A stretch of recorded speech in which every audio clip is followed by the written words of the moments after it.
So at the end of that, I'd like to leave you with a few closing thoughts. Clearly, this region leads the world in screens, time spent, and innovation.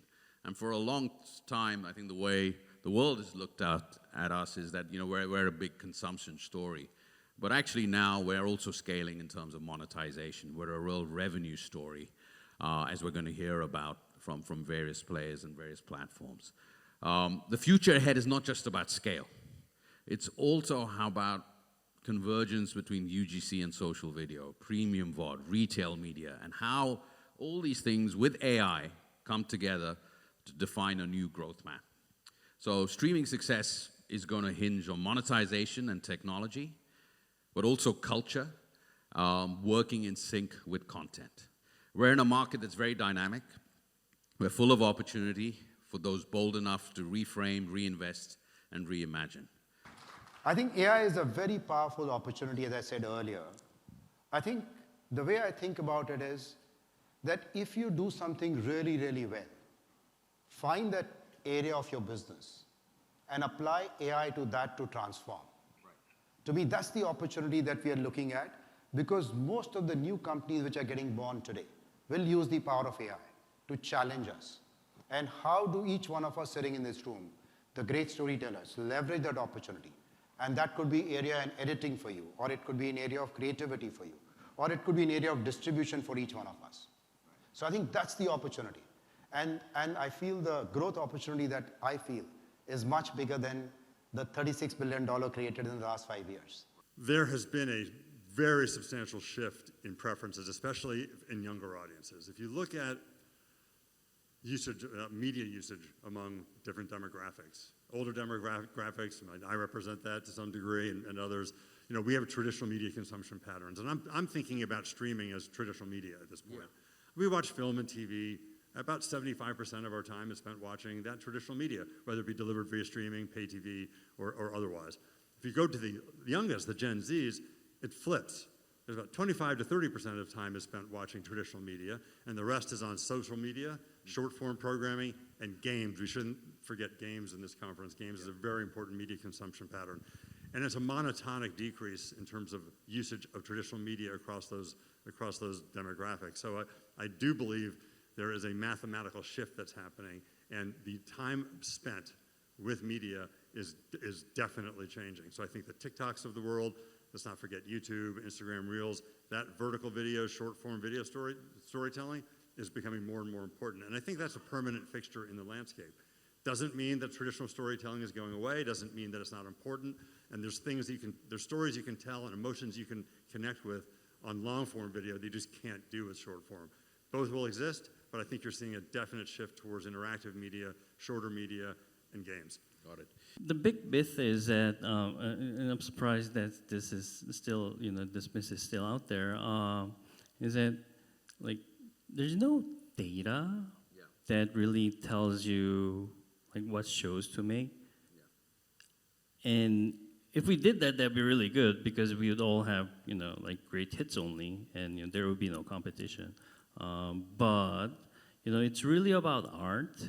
It's really about being in the game, being with the creators, understanding what kind of stories that they want to tell, and really finding that unique voice that is authentic to the local audiences, and enabling them to tell new stories that was never been possible before. Our single most important measurement of success is the engagement. Right. And the case that you mentioned with Neighbor, it's a innovative way to really find and engage with the new sector of audiences in Korea. But for me, because I work in content, it's really about discovering great stories from Korea. And we do it because we want to create this really sustainable ecosystem that really works with everyone. We try to find new writers, new directors, new casts, and we almost force ourselves to to anywhere between like 20 to 25 or 30% of shows with new creators, and because not because just for the sake of it, because it's the right strategy to do it, because you need that healthy pipeline of newcomers, of storytellers. One thing that I must give a lot of credit to Uday Shankar for, who's the vice chairperson for GeoStar, is the continued belief in what sport can deliver and taking big, bold, and yet calculated risks around acquisitions. Right. And I think that forms the fundamental premise of any long-term investment that you make. You need to have the courage of conviction, and you need to have the vision for what that investment can deliver.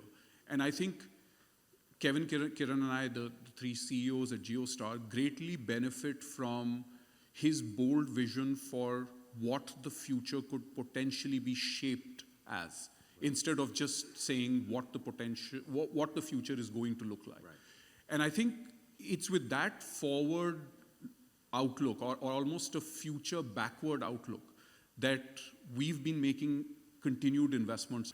We did the merger 3 years ago to create a foundation, really, for the business that we have today, because essentially we needed to have a model where we could grow Max and HBO Max, we could stabilize the networks, we could grow the studios business. And that worked very well as an integrated organization because we were able to look at everything holistically.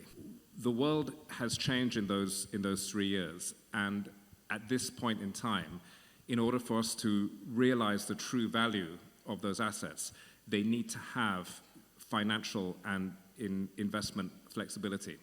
And so at this stage, we are going to be making the split, as you mentioned. So on one hand, there will be the Streaming and Studios organization, which will be HBO, Warner Brothers movies and television and games and so on.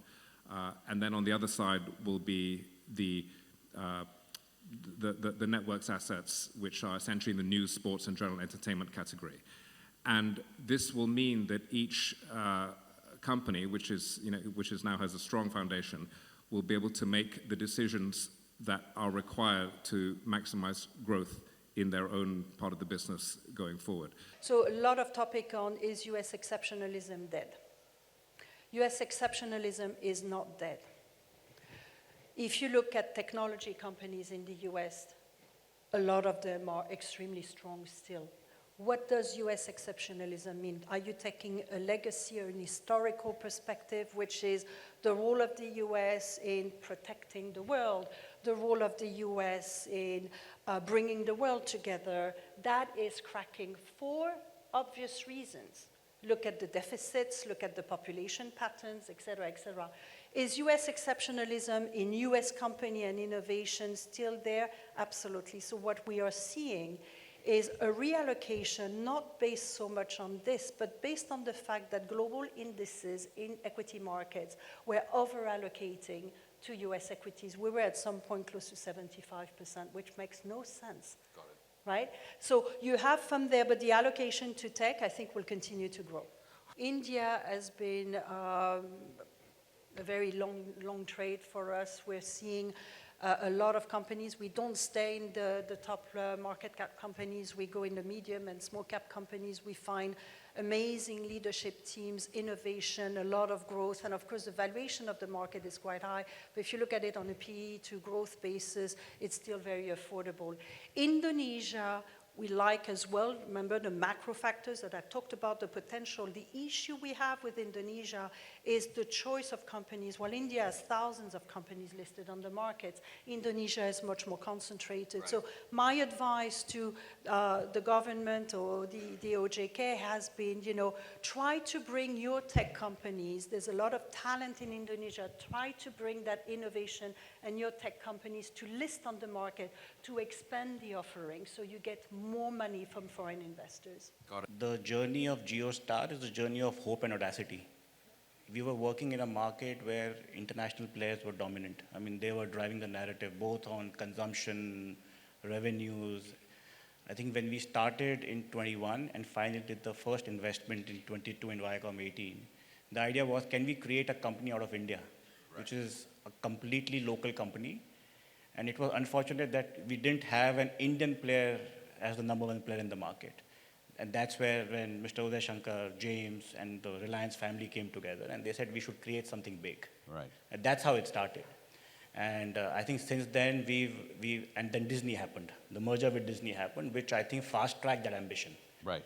And I think when we started that journey, there were 5 tenets that we came up with. One, we were firm believers of driving a value reallocation from the existing revenue pools.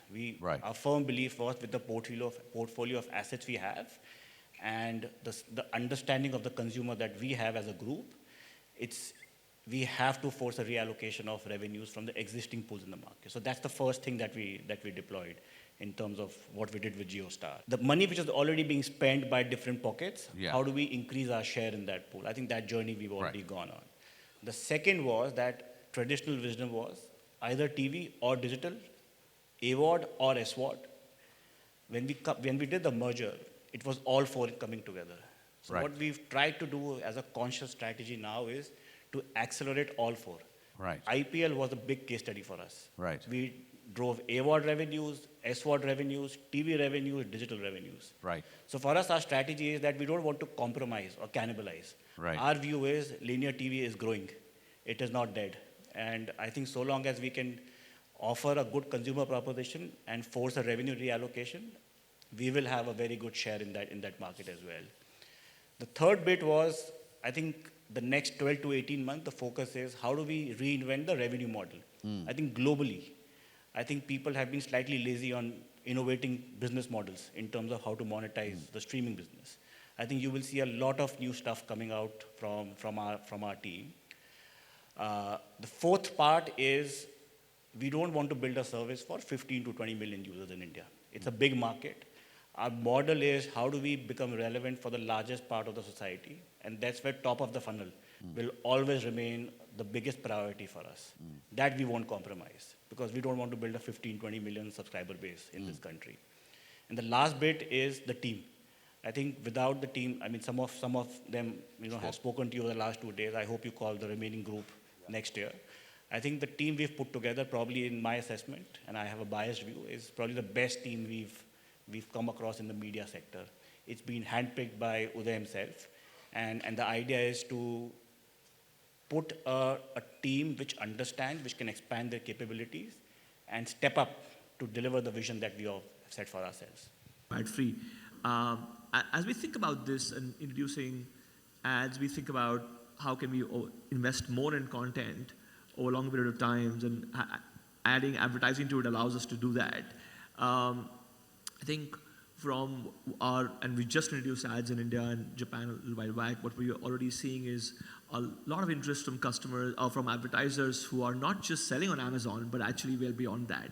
And I also feel that it's, the Prime Video's reach and our content, along with the full funnel ad solutions that Amazon Ads provides, allow our brands to actually, with their campaigns, meet their objectives and, of course, grow the category overall. Overall, super exciting. It's early days, but very happy that we've launched this. Our point of view, as Nikhil and Amok talked about, we actually feel very optimistic about the overall streaming landscape in the country. And I think we are doubling down on what we are seeing, and my colleagues here can talk to you about their content slates. But overall, I feel that just as we look at the opportunity in front of us, both on the ad-supported free side, what we're doing with MX, and the tons of opportunities there across, and on Prime Video, we are just in very, very early days.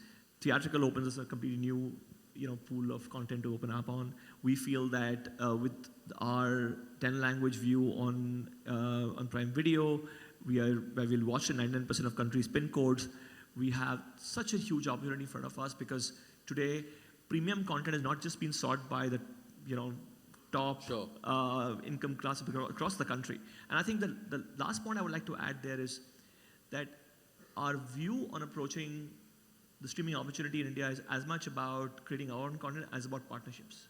And with what we do with our add-on services and TVOD, we actually bring on many global partners on board. Apple TV was the recent one which we launched, which allows our customers to get deeper access and our partners to get deeper reach. So I think we have a super slate in front of us.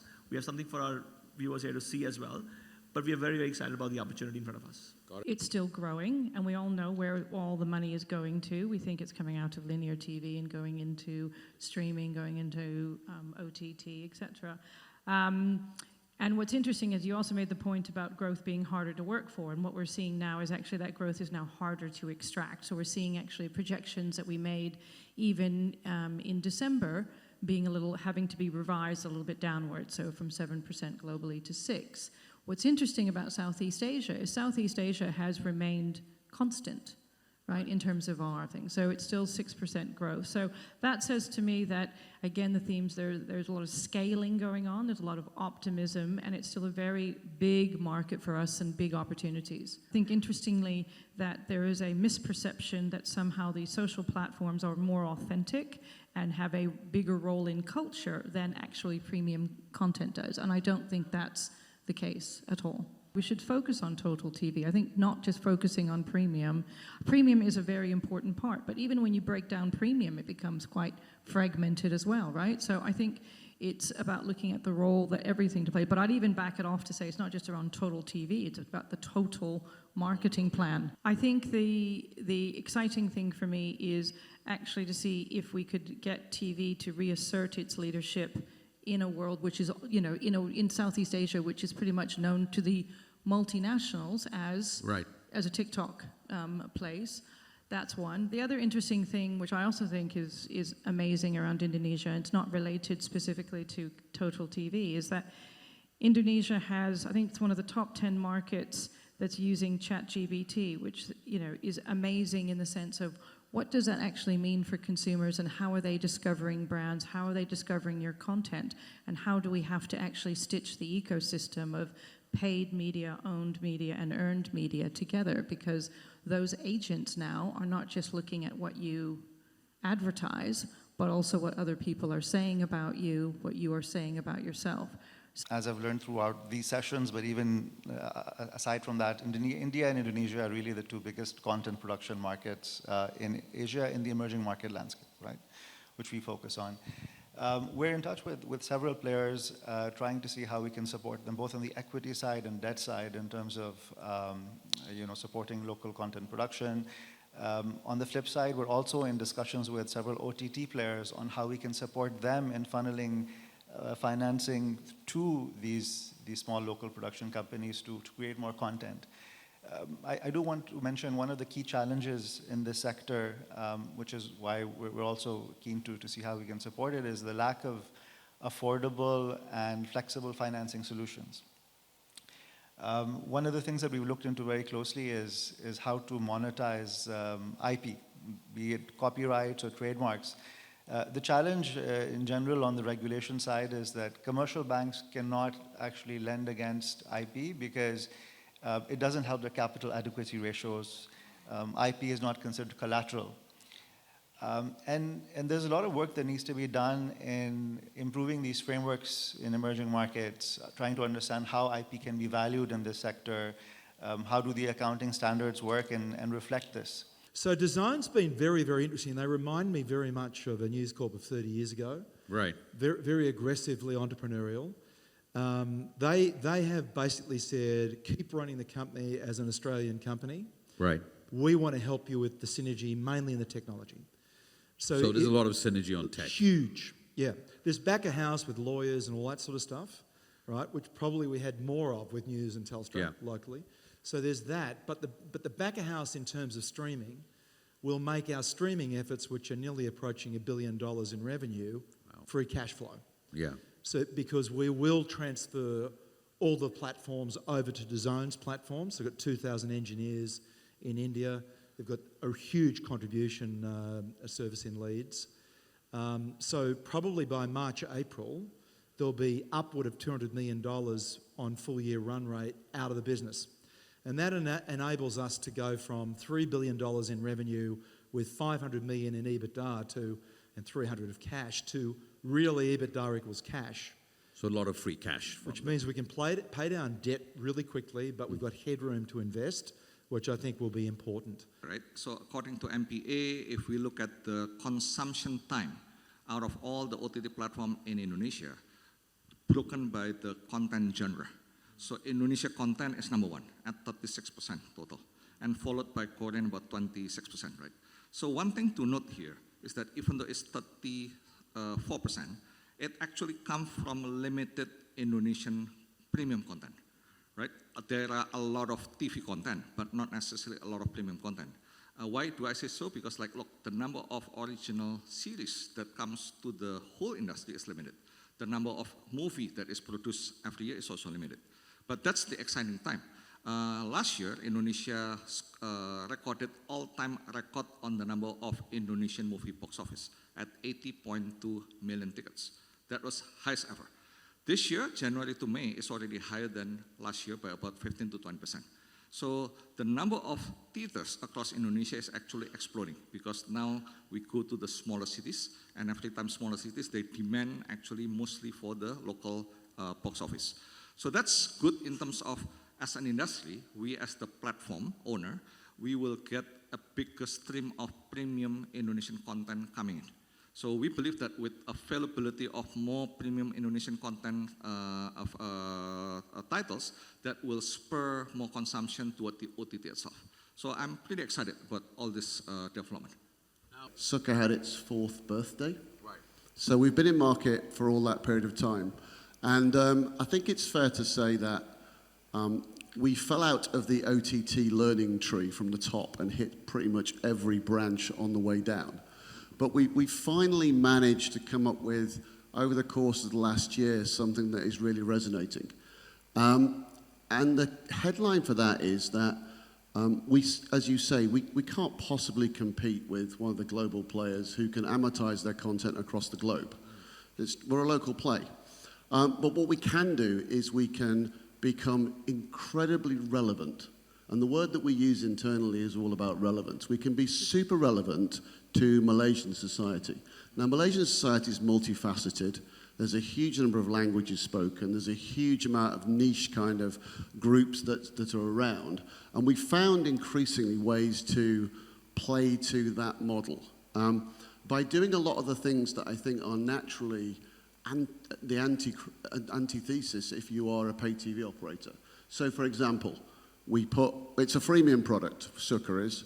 We make a very clear, right up front, where exactly the free content is. So it's a huge amount of free content, and we make it super clear for you to go there. And I think Sanjog said it earlier. That's about what we're doing here is we're building affinity, and we're building repetitive use of the product. We're getting the product into a use space, and people go, there's actually some good stuff here that I don't really have to pay for. That's the first thing. The second thing is, in Malaysia, there's a huge amount of payment options, so let's have them all. Let's have all the devices. And then thirdly, there's a huge amount of content differentiation in Malaysia. And what we find clearly is we're not going to compete in the Hollywood or the Korean product space. We have some of it on the platform. But what drives people to move from free through sport, through to the sports tiers and through to the entertainment tiers is 100% about the local. And it's local, local, local all the way. So in the past several years, we promote a lot of Chinese content in Thailand market. We bring Chinese talent to the market to do, content promotion, content marketing, and then also do fans meeting. We saw that, especially in your, MPA's MMPD data shows, Chinese content consumption in past several years grow a lot in Thailand. You're right. Yeah, it almost the same level with Korean content in Thailand. So we think in the future, there's a chance to bring more Chinese content to the region, to Indonesia, to Malaysia, to Philippines, and Vietnam. So, and also what we did in Thailand is we invested tens of 10 to 20 titles every year, Thailand series, and market them, bring them to different countries and make it very successful. To leverage your cost, invest on taste originals. So what we did in Thailand, I think we can copy the model to the rest of the country, especially Indonesia. Indonesia has half of the population in Southeast Asia, and in Indonesia content is production. The industry, different platform produce a lot of Indonesian content, but actually never did it. We will open our new office next week in Jakarta, and we also have selected some titles which we will production half of this year, and we will broadcast on our platform next year. So that's our plan in the region, and I hope we can cooperate with Indonesia industry production companies in the future and bring more Asian content and Indonesia content to the world. It makes the India as a country very, very amazing. And when we look at the media and entertainment industry, it's again very, very amazing because unlike many countries where TV is dying, India TV is still very, very robust. And what we see that in many countries, people are transitioning from TV to digital, OTT. It's not like that. In India, TV and digital is coexisting. People are watching content on TV and digital. We have approximately 800 million viewers who watch content on TV. There are 400 million viewers who watch on Jio Hotstar itself. So it's truly remarkable, and what we look forward that the scale, this youthness, the growth, the diversity, and the openness to adapt and change of India makes it a very, very strategic country. Vivek, I think the first piece is really just a sheer scale of video consumption, right? I think, among your digital cohort, which is around 500 or 600 million consumers, there's 4 to 5 hours of content being consumed and per day. And what we really find is that they're really willing to consume all formats of content. Whether it is premium drama, whether it is long drama, and that appetite to consume is large. I think the other element is that we have a monetization engine which is really growing. And so there's a lot of headroom for growth, both from a subscription as well as an ad perspective. So really the challenge for us as JioStar is not really what to do, it's really what not to do.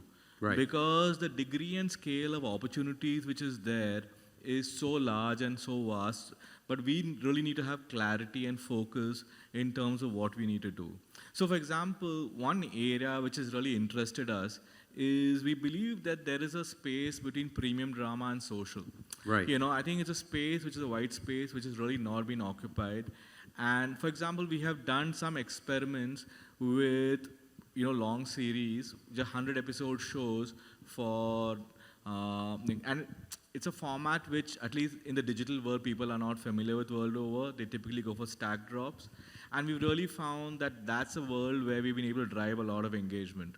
So I think what really makes India very interesting is it's a combination, it's a multilingual world with diverse content labs which are being adopted and diverse monetization experiments. So I think you have almost an innovation lab for the world, which really makes it very exciting. So with this scale, right, at the end of the day, they still ask, okay, is it even trackable? Like a direct conversion, right? So I think this is where I came in. This is where I can add value to the company. Sure. How we can connect our viewership to conversion, online and offline. So what we've been doing for the last months or so is open up to collaboration and partnership, strategic partnership, right? Well, right now, MNC Media is connected to more than 800,000 retail shops around Indonesia. So it's great for the distribution for our partners. And aside from that, we also have a lot of initiatives in the digital platforms where we do activation like live shopping, affiliate commerce, and even shoppable contents. So these are the things that we are trying to develop right now in the conversion space. And in a way, we connect it to the whole ecosystem. And I think this is just a start, and there's a lot more to be done. And what we're trying to do is we do piloting project with them. We want to make sure that we can deliver it as up to their standards. Right now, in 1 month, we can deliver more than 1 million products across Indonesia. And this is just actually one advertisers. In the pipeline, we have more to come, and hopefully we can share more with you in the future. So Signal Super is an app that we had launched actually 30 days ago. It's just a month long. It is the first and the only OTT aggregation service in the Philippines. So it's all in one, basically. It's all in one. In our launch month, we were able to aggregate and integrate around 8 OTT streaming services, including HBO Max, View, Lionsgate Play, and brands that Brandwidth actually brought in the Philippines, such as Hallmark, Fuse, and many others. And part of the ecosystem includes 2 of our apps, which is Signal Play, our entertainment app, as well as Pilipinas Live, which is our sports app. We've been very happy with the take-up so far, and we really hope that this grows and scales and gives us our growth in the next couple of years. We have 3 apps already, so it's been a busy 2 years for us. So in the past couple of years, we've launched Signal Play, we've launched Pilipinas Live, and the recent launch is actually Signal Super. So across those 3 apps, we have a fairly healthy base of around 1.5 million, very high activity rate of 40% and very high paying rate of 20%. So hopefully I'd be able to translate that kind of statistics on Signal Super. But the good thing with Signal Super is we're seeing very high ARPUs, significantly higher than the ARPU of my DTH, right? I don't expect it to reach 10 million. Hopefully in the next 2 to 3 years, if I can grow it to account for 10% of my subscriber base and my revenue base, and that's going to be a great achievement for the company. That's great. Truthfully, it's both. I mean, I think back to that attention economy, entertainment, watching video, and games are a huge chunk, and social, obviously, but huge chunk of entertainment. And when you look at the demographic slices, the younger the audience, the more important games are as part of that attention and that users spending on entertaining themselves. Within the ecosystem, I'd say a few things. One is the games business on Play is a big business globally and continues to thrive based on just that. Where we're seeing crossover into entertainment services right now, I would sort of characterize as experimentation and kind of early initiatives. So, Netflix, as an example, well publicized their efforts to bring games into the Netflix experience to provide additional value to their subscribers. Others, like Crunchyroll, have seen great success, and a number of others, from Peacock to Geo, others have announced or launched initiatives to also try out how games can add value to the proposition they're providing to users. And we think that experimentation will continue. Another example, Disney made a big investment in Epic Games. And recently, in sort of a different manner, experimented where they launched the new season of a Star Wars show on Fortnite a couple days before it was available on Disney+. If you just look at connectivity, it's a commodity. Yeah? And I think we want to really move away from pricing tariffs, how much do we need to pay for each gig. So content is the reason how we could differentiate and lead and shape the market. Right. And so we look at different behaviors of our customers. I think there's some conversations about microdramas. We see snacking, but perhaps it's also the attention span of our Gen Zs, right? So snacking is the behavior that we see customers on the move, and they watch long form at home.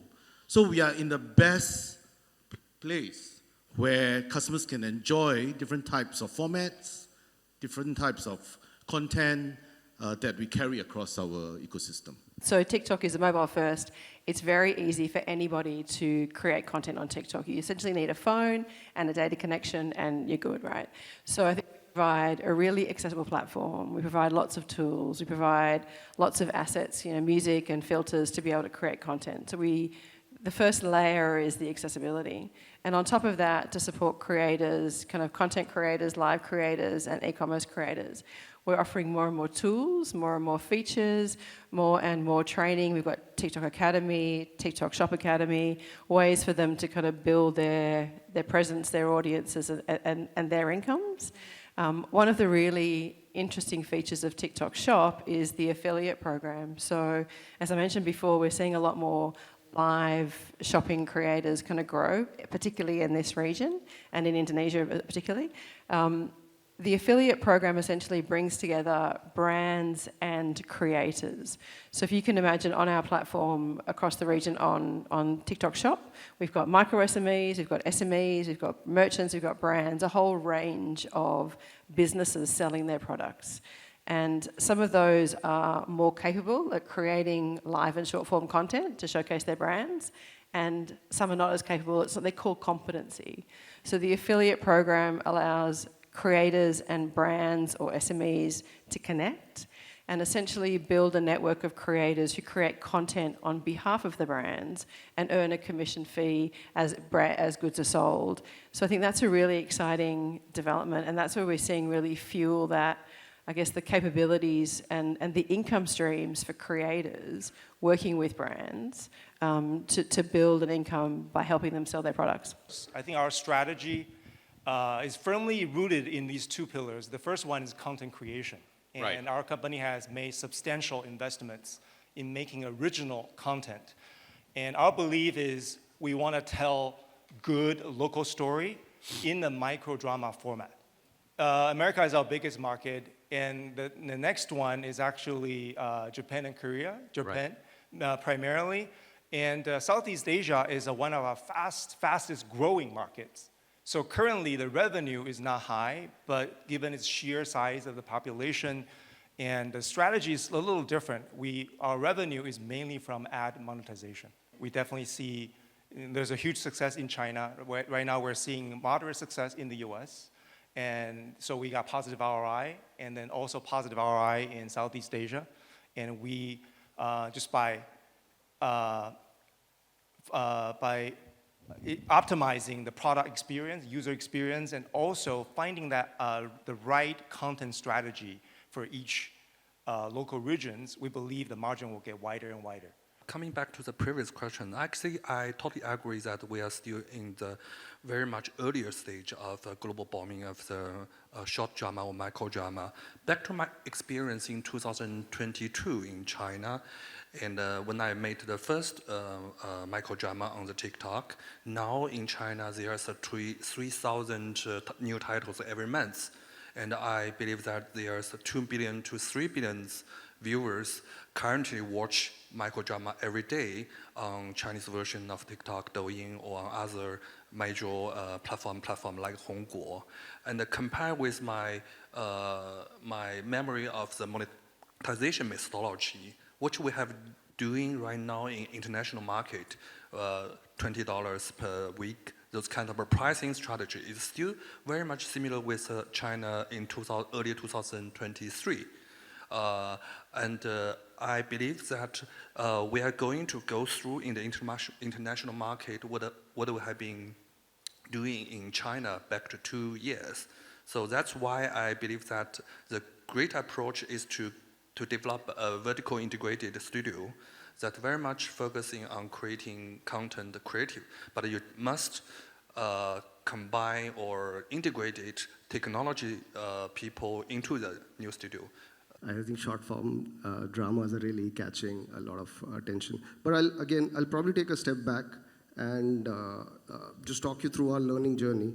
While everybody talks about innovation that is required in the way stories are told, I think in this day and age, innovation is also required on the format in which stories are being told to customers. And that's really the big tailwind that is supporting micro dramas worldwide. And especially for an Amazon MX Player kind of a service where, a bulk of a lion's share of our viewership comes from mobile, and that's a device that consumer is really carrying through the day. So while there is a use case of a Friday night binging on a web series or a Sunday afternoon, throughout the day there are these moments that get created during commute time, during coffee breaks, where the real need is, can we serve entertainment in that SKU on that packet size? And what really exists in the market right now is our short form videos, but they are largely disconnected. And that's where really micro dramas are getting a lot of consumer attention and love, which is, can we say these stories of 60 to 80 minutes or 100 minutes in serialized episodes of 2 minutes each, where there's one story but being delivered in 2 episodes at length. So with this need gap is how we're looking at and getting into micro dramas. We're branding it MX Fatafat. Fatafat is a Hindi word. It's a local Indian word, which basically means quick and fast. And I think it aptly defines the journey that we are going in with short form drama. And we are quite excited from how we will find another way to serve to our customers and build engagement and love. But even as from a creative and a storytelling craft point of view, it's a different journey altogether, because it requires a lot of unlearning. It's a different kind of ways to write screenplays, very different production. So quite excited, Vivek, about this initiative. It's slated to launch later in the year. I see a seismic shift in where the viewers are going. Of course, first it was free to air. Then you had this great YouTube engines and TikTok engines coming into play. Then you have Netflix coming in, and suddenly everyone's talking about micro dramas right now. Yeah. You wouldn't believe it. The mothers in Indonesia, their helpers, and my nephew who's come from States, they're talking the same language of watching the same micro drama. So it's crossing various demographics. So it's very, very important for Falcon to be part of that every ecosystem. So we're going to do 8 to 10 films. We have an animation studio. Thank you to Anga to have blown open the doors for animation. We had tried that various years, but yes, blown open. And we'll be releasing 2 animation films this year. So theatrical, we have our own OTT platform, which we call the Movie of Indonesia. We produce couple of originals every month. In the month of July, we'll be launching the first Indonesian independent microdrama app. So the content will be part acquisitions of international content. I met with various software AI companies whereby they could verticalize my 450 films. We'll be producing originals towards that. The question is, why do you break it into 2 different apps? The mind has different needs, according to me. And is it different audiences as well that you see? Absolutely. So one is popcorn, one is light audiences. Perhaps there is an intersection towards it, but in terms of branding, or what Vivek would say, brand love, you need to keep that brand strong and independent. That's where we're actually going. I think one of the key elements to making commercially successful movies is relatability, right? So when you talk about horror, I don't think there's going to be a fatigue for horror in Indonesia, especially because it's in our roots, it's in our culture to believe, mystic stuff, to believe otherworldly elements. It's ingrained in our culture. So I don't think we will have a horror fatigue anytime ever. So it's just going to be there. But for us, especially me coming from a comedian background, we love doing comedies. So we're bringing comedies to the big screen. Not all of our movies are comedy, of course, but mostly they are comedies. I think